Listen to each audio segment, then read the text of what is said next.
Pemirsa, mengawali informasi pertama, proses tanam perdana bibit padi di Desa Lumpatan 2, Kecamatan Sekayu, Musi Banyuasin, menggunakan teknologi drone. Namun target cetak sawah tahun ini baru terrealisasi 50% akibat terkendala cuaca buruk.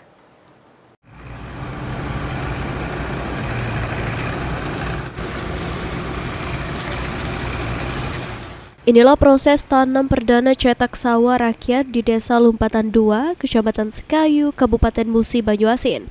Teknologi drone menjadi metode andalan untuk penanaman bibit padi secara cepat dan merata pada lahan baru.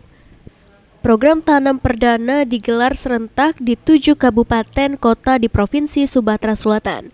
Untuk Kabupaten Muba, potensi lahan cetak sawah mencapai 6.100 hektar. Dari jumlah tersebut, 3.000 hektar sudah masuk kontrak, namun baru 2.700 hektar yang siap ditanami. Sisanya terkendala genangan banjir.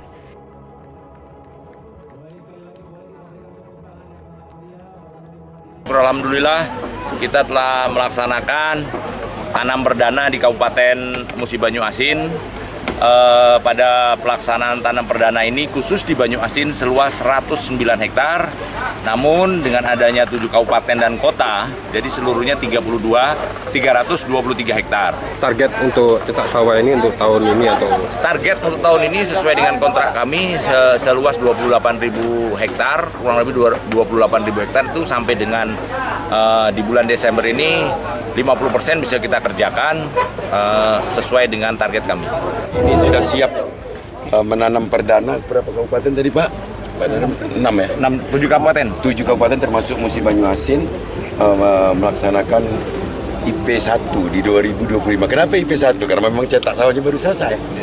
Nah, kita harapkan ini akan berkontribusi untuk penambahan jumlah produksi pangan di Sumatera Selatan. Kita ketahui bahwa Muba ini punya potensi lebih kurang 6.000 hektar secara bertahap, dan yang sudah terbuka lebih kurang 2.700.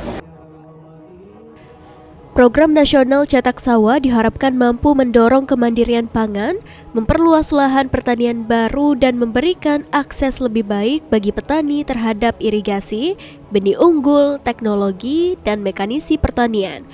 Upaya ini menjadi langkah strategis dalam memperkuat ketahanan pangan daerah hingga nasional. Rozi Iskandar, PAL TV.